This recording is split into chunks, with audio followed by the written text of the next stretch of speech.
Good day to you, everyone. Trust God that you are good, you are feeling fine, you are okay, you are enjoying the grace of God. I talked about God being overruling the things that the devil has placed in your life because God is the light. And when you come to the light, automatically the darkness in your life will vanish away. So God is the light and God can overrule himself. I told you last time that God can overrule man's curses or man's statements concerning your life. Now God can overrule himself. Let's take a look at the Bible. According to Isaiah chapter 38, verse 1 to 8, it says, he sent prophet Isaiah to Hezekiah that prepare your house because this sickness you will die.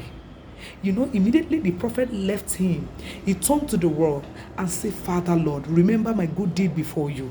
He started pleading and crying to him. Before the prophet could get to where he's going, at the way God told the prophet and said, go back and tell my servants, I've added 15 years to his years. So therefore, God can also overrule his own covenant concerning you for good.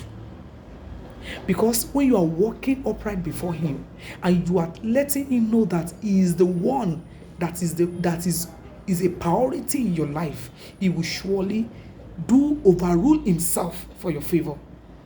God can overrule himself for your favor. God can overrule himself for your favor in order for death not to owe you captives.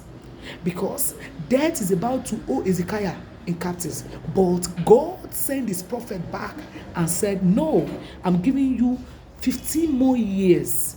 So, what are the situations you are passing through? A prophet has said something in your life. God can overrule them. Your own is for you to tarry in the presence of the Lord.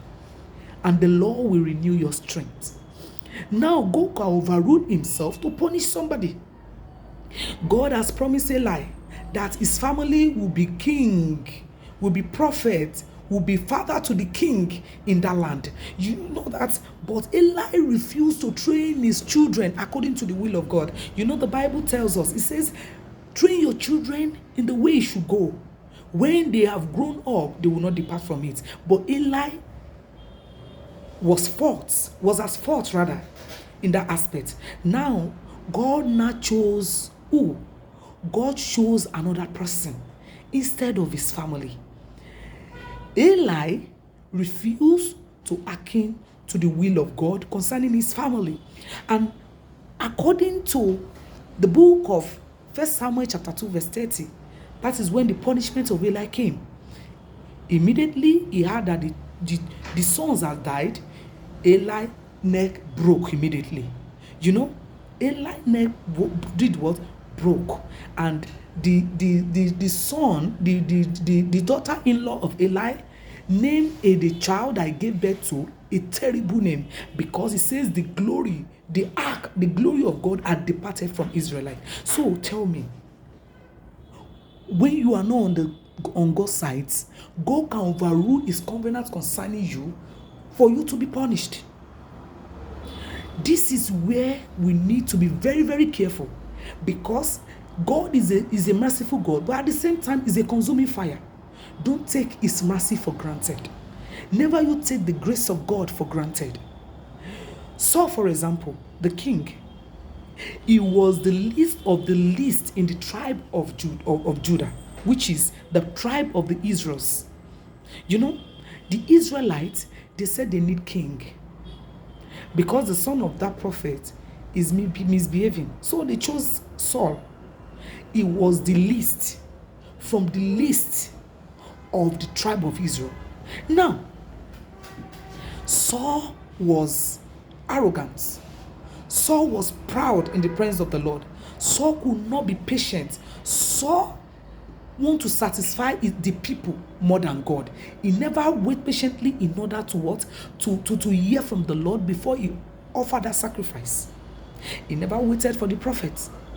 Now, God now chose David instead of Saul. Can you see?